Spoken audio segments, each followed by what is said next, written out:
All right, so today we're going to be learning about the history of our atoms. We're going to start all the way back in 400 BC, in the time of Greek philosophers. So we've got two major players at this time. We have Democritus, who stated that an atom was a basic particle, and he's the first one to be given credit with this.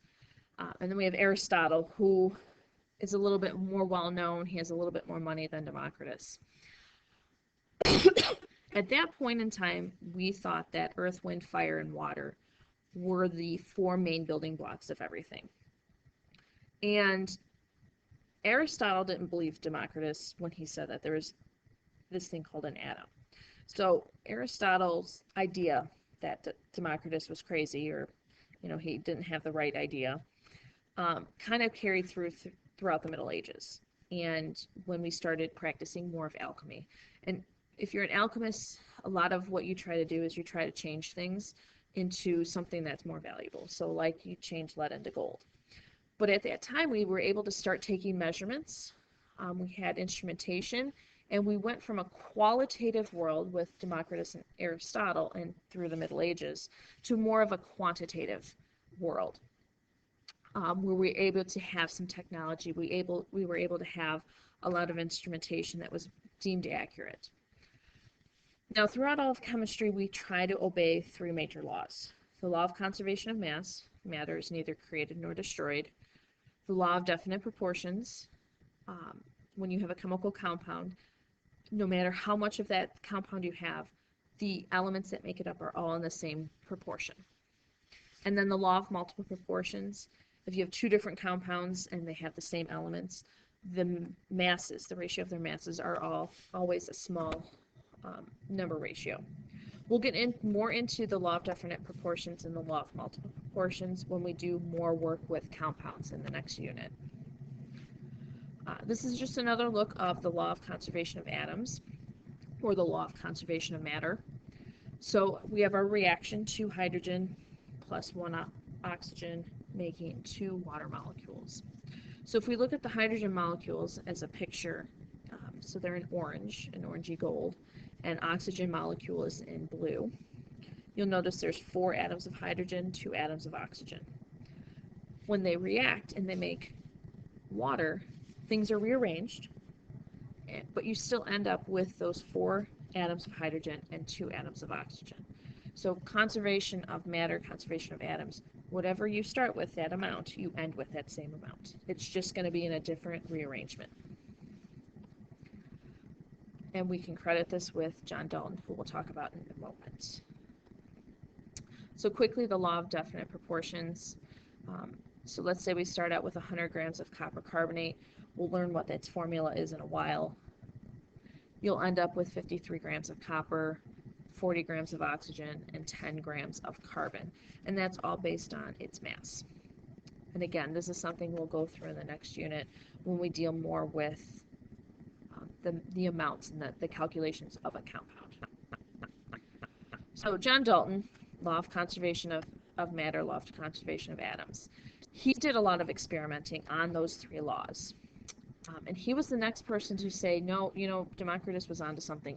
There are these things called atoms, and that's what makes up our elements. And he also stated that when we have an atom, you can't cut it in half, or you can't break it apart. Your atoms have to be whole in order to make a compound. Dalton is probably most known for his 5 postulates, his atomic theory.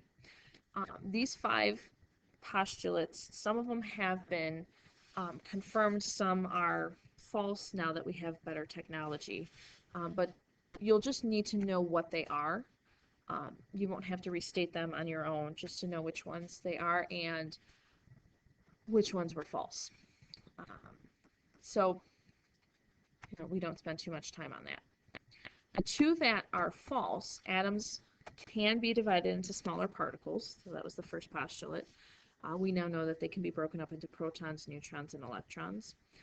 And we know that any element can have 2 or more masses or sizes, and we call those isotopes. We'll get into isotopes later on in the week, if not next week. So let's look at some of these subatomic particles. So we're going to start talking about this cathode ray tube. And this is a device also known as a Crookes tube. So you have a voltage source up at the top in red, and the voltage source provides electricity. And in the bottom, that oval part is the vacuum tube. And when you turn the voltage source on, you get this stream of light. And a lot of times we can see it today as like a green stream. So if you were to place a magnet underneath it, and this is what happened, scientists noticed, Thomson, who is the person who did this experiment, noticed that where you place the magnet, depending on what pole it was it the positive or the negative end, the stream was either went down towards the magnet or it was reflected away from the magnet. And this got him into thinking, there's got to be something else going on here. Okay, so before we get into that, let's talk about the atom itself. We know that an atom is made up of a nucleus and the electron cloud. So the nucleus contains two important particles. It contains your positive proton and your neutral neutron. The proton and the neutron each have a mass of 1 AMU, 1 atomic mass unit. This is where the bulk of our mass in an atom comes from. Outside the nucleus, or in our electron cloud, is our electron, which is negatively charged. The area that the electrons occupy is huge compared to the size of our nucleus. So the nucleus is a very dense center. The electron cloud being very open, very large, but not having a lot of mass. Now at this time, before we went on to say what the particles were, we knew an atom was neutral.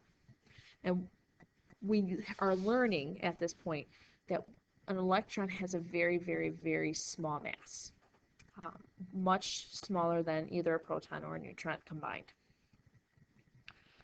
So we go back to the Crookes tube, and Thomson, who ironically is also known as Lord Kelvin, as in the Kelvin temperature scale, was able to come up with a model when he did more testing. And he said there's these things called electrons, which are negatively charged, and they're within the atom. And that was all based on that Crookes tube or the cathode ray tube, and where the light deflected.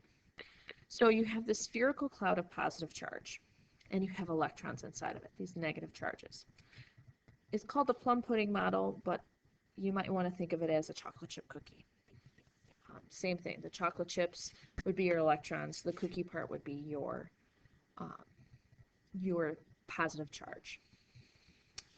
Okay, so we have the electron, the smallest particle we found first.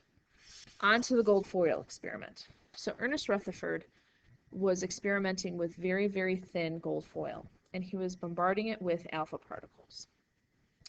And these alpha particles, for the most part, passed through, and he was able to count them. He had a detector at the end where he was able to count them.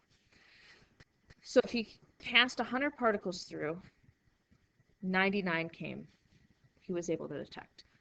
So one didn't go through. So he did this quite often. And what he found was that these deflected particles were scattered around in basically a big circular area. And he narrowed it down because that gold foil was so thin that there must be something positive. We knew alpha particles were positive, but it must be hitting something else positive in order to deflect it. And then we discovered the nucleus. And that is it for today. We'll talk more about the nucleus and the neutron when we come back together as a group. Bye-bye.